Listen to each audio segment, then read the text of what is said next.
ಗುರುವಾರದಂದು ನಡೆದ ತ್ರೈಮಾಸಿಕ ಕೆಡಿಪಿ ಸಭೆ ಅಧ್ಯಕ್ಷತೆ ವಹಿಸಿ ಮಾತನಾಡಿದ ಶಾಸಕರು, ಕೃಷಿ ಇಲಾಖೆಗೆ ಸಂಬಂಧಪಟ್ಟಂತೆ ಬಿತ್ತನೆ ಬೀಜ, ಗೊಬ್ಬರ ಇವುಗಳ ಪೂರ್ಣ ಮಾಹಿತಿ ಪಡೆದು ನಂತರ ಮಾತನಾಡಿದ ಶಾಸಕರು, ರೈತರಿಗೆ ಯಾವುದೇ ಸಮಸ್ಯೆ ಆಗದಂತೆ ಎಚ್ಚರ ವಹಿಸಿ ಎಂದು ಸೂಚನೆ ಕೊಟ್ಟರು. ಅಲ್ಲದೆ ತೋಟಗಾರಿಕೆ ಇಲಾಖೆ ಪ್ರಗತಿ ಪರಿಶೀಲನೆ ವಿವರ ಪಡೆದುಕೊಂಡರು. ಸರ್ಕಾರದಿಂದ ಸಹಾಯಧನ ರೈತರಿಗೆ ಸಮಗ್ರವಾಗಿ ನೀಡಿ ಎಂದು ಹೇಳಿದರು.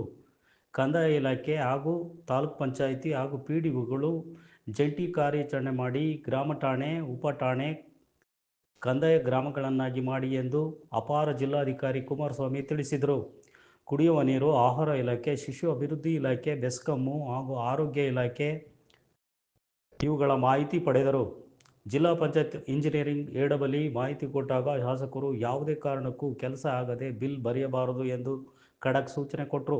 ಈ ಸಭೆಯಲ್ಲಿ ಅಪರ ಜಿಲ್ಲಾಧಿಕಾರಿ ಕುಮಾರಸ್ವಾಮಿ, ಉಪ ಕಾರ್ಯದರ್ಶಿ ತಿಮ್ಮಪ್ಪ, ರವಿಕುಮಾರ್ ಮತ್ತು tahsildar Reham Pasha, EO Shashidhar, Gadige Thippeswamy, lead bank manager Jaggareddy ಇತರರು ಅಧಿಕಾರಿಗಳು ಹಾಜರಿದ್ದರು.